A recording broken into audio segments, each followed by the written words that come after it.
He demanded a $200,000 information reference. Today, taking into account inflation, it is about $1.5 million.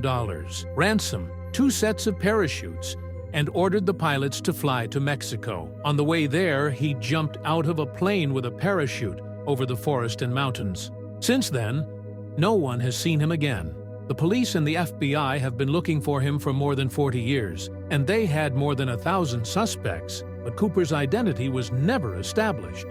The investigation assumed that he did not survive the jump, but neither the body, nor the parachute, nor any other evidence was ever found. The kidnapper had many fans and imitators. Books were written about him.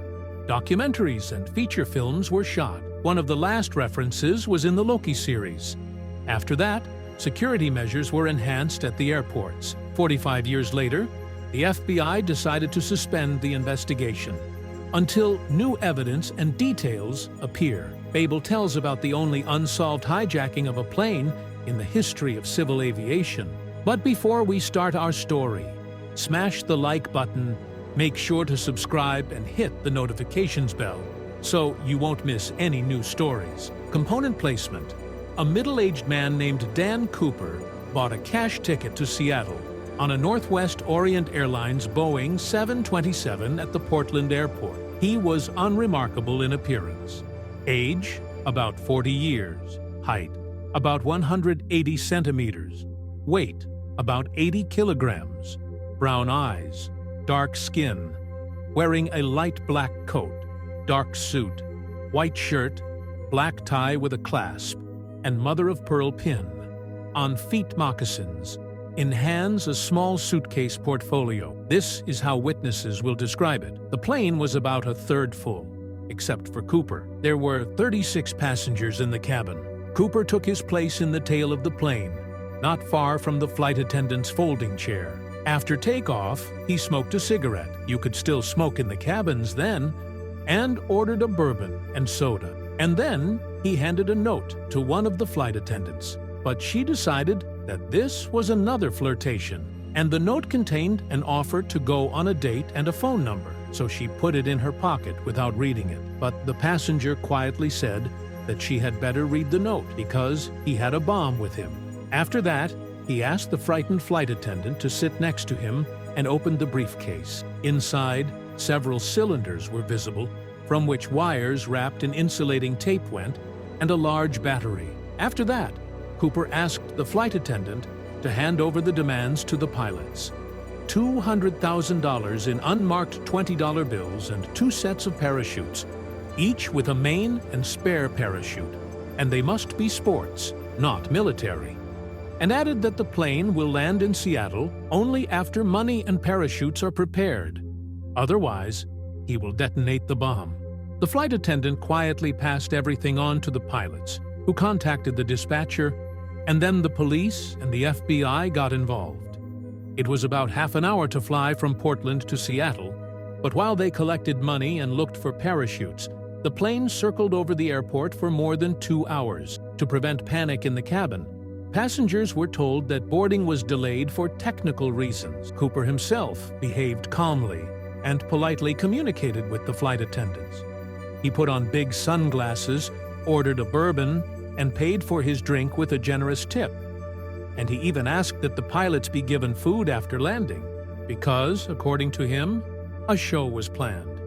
When the plane landed, Cooper ordered that it be refueled and that the lights in the cabin were turned off so that the snipers who were scattered around the airport could not see what was happening inside. When he was handed the money and the parachutes, he let go of all the passengers and the 2 flight attendants. Another flight attendant, 2 pilots, and a flight engineer remained on the plane. Now Cooper put forward new requirements to fly to the southeast, towards Mexico City, at the minimum possible speed, about 185 kilometers per hour, and at an altitude of no more than 3,000 meters. At the same time, the landing gear of the aircraft should be released, and the wing flaps should be lowered by 15 degrees. The pilots immediately said that under these conditions they would run out of fuel before they reached the Mexican border. Then Cooper agreed to make a stop in the city of Reno, Nevada. for refueling. It was more than 2 hours to fly there. Around 1940 local time, the airliner took off from Seattle. A few minutes after takeoff, Cooper ordered the entire crew to lock themselves in the cockpit. The last thing the stewardess saw was Cooper tying something to his belt. Around 8 p.m., the pilots noticed that the pressure on board had dropped, and a warning light had flashed on the panel. This meant that the door with the onboard gangway in the tail of the plane opened. In the Boeing 727, this gangway was sometimes used for disembarking and boarding passengers. The crew chief asked over the speakerphone if everything was okay and if Cooper needed help. He responded with a sharp refusal. About 15 minutes later, the plane entered a dense thunderstorm front with virtually zero visibility. This time, the tail part suddenly went up, so the pilots urgently had to level the plane. No further instructions came from Cooper. So, around 10:15 p.m., we had to land in Reno with the stern ladder out, because it was impossible to raise it from the cockpit. The plane was immediately surrounded by police and FBI agents, but Cooper, as before, was silent. After some time, the crew commander went into the cabin and did not see anyone there. Police searched the entire plane, but the hijacker disappeared with one set of parachutes, money and a suitcase containing a bomb. Since then, the further fate of Cooper remains a mystery. First, FBI agents thoroughly searched the plane. More than 60 fingerprints were found, which did not belong to either the passengers or the crew, and were not listed in the FBI file. The note, which Cooper first handed to the flight attendant, he then took away. The glasses from which he could drink bourbon and the cigarette butts of the Relly brand information reference. According to other information, the lighters mysteriously disappeared from the case files. A second set of parachutes was also left in the cabin. Cooper cut several straps from one of them, presumably to tie a bag of money to himself. But the main physical evidence found in the salon was the same tie with a clasp and a mother-of-pearl pin. She was lying in a chair next to the seat Cooper had bought a ticket for. DNA particles were found on the tie, which were then compared with the suspect's samples, but there were no matches. Therefore, the FBI suggested that the particles might not have belonged to the kidnapper at all. He could have borrowed a tie or bought an old one. Only in the 2000s and 10s, after new research, particles of titanium were found on the tie, after which there was a version that Cooper could have been an engineer or manager at a chemical or metalworking plant. Cerium and strontium sulfide were also found on the tie.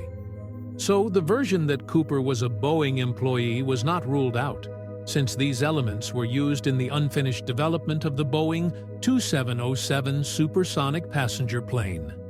A search team scoured the area where Cooper might have landed, near the Columbia and Lewis Rivers, about 50 kilometers from Portland. The exact landing site was uncertain, and the hijacker had a 2-hour head start by the time the plane reached Reno. Law enforcement distributed the serial numbers of the ransom bills to casinos, banks, and other institutions, but none surfaced.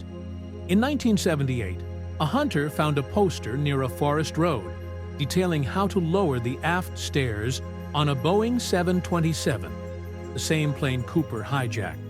Then, in 1980, 8-year-old Brian Ingram, vacationing on the Columbia River, discovered 3 bundles of $20 bills. Investigators confirmed they matched the ransom money and had remained undisturbed for years. In 1986, part of the money was divided between the Ingram family and the insurer, while the FBI retained 14 bills as evidence. In 2008, an adult Brian Ingram auctioned 15 bills for $37,000. Of the original 10,000 notes, only 290 were found, leaving 9,710 unaccounted for. Initially, investigators believed Cooper had military training, possibly as a paratrooper or pilot. He demonstrated knowledge of the area and recognized landmarks in the dark. However, doubts arose about his survival. He jumped into a storm in freezing temperatures, wearing only a light suit and moccasins. He also chose an outdated parachute and mistakenly took a sewn-shut training model. A professional would have known better. Over nearly a decade, the FBI, police, and military searched extensively, even using submarines in lakes and rivers. Remains were discovered, but none linked to Cooper. No parachute, suitcase, or bomb was ever recovered. The case has remained a mystery for over 50 years. Authorities quickly determined Dan Cooper was an alias. A local petty criminal, D.B. Cooper, was briefly detained due to a journalist's mistake, cementing the infamous name in history. 3 weeks after the hijacking, the Los Angeles Times received a letter from someone claiming to be Dan Cooper, saying he had a year left to live. More letters followed, some bragging about the crime as a victory over the system, but none provided useful leads. Over the years, 1,200 people were investigated. More than 100 claimed to be Cooper, while others insisted they knew him. Some theories even suggested Cooper was a woman. Every lead was checked, but led nowhere. The FBI's top suspect was Richard McCoy, a Vietnam veteran who hijacked a Boeing 727 in April 1972 using the same method. He demanded $500,000, parachuted with the money, but was caught 2 days later. However, he had an alibi for November 24, 1971, when Cooper struck. Sentenced to 45 years, he later escaped and was killed in a police shootout. After decades of investigation, the FBI narrowed its suspect list to 10 people, compiling 60 volumes of evidence. Yet Cooper's identity was never confirmed. In 2016, the FBI officially redirected resources away from the case, but remains open to credible new evidence. Cooper's crime had lasting effects. In 1972 alone, 15 hijackers attempted similar crimes, prompting major security changes. Airports introduced mandatory luggage scans and passenger searches. Boeing 727s were later fitted with a device, nicknamed Cooper's Blade, to prevent mid-flight aft hatch openings. The hijacker became a pop culture legend, inspiring books, films, and TV shows. The 1981 film The Pursuit of D.B. Cooper was based on Free Fall by J.D. Reed. The FBI agent Dale Cooper from Twin Peaks shares his name. In Loki, 2021, Marvel humorously suggested that Cooper was Loki himself. Despite decades of investigation, Dan Cooper remains one of America's greatest unsolved mysteries.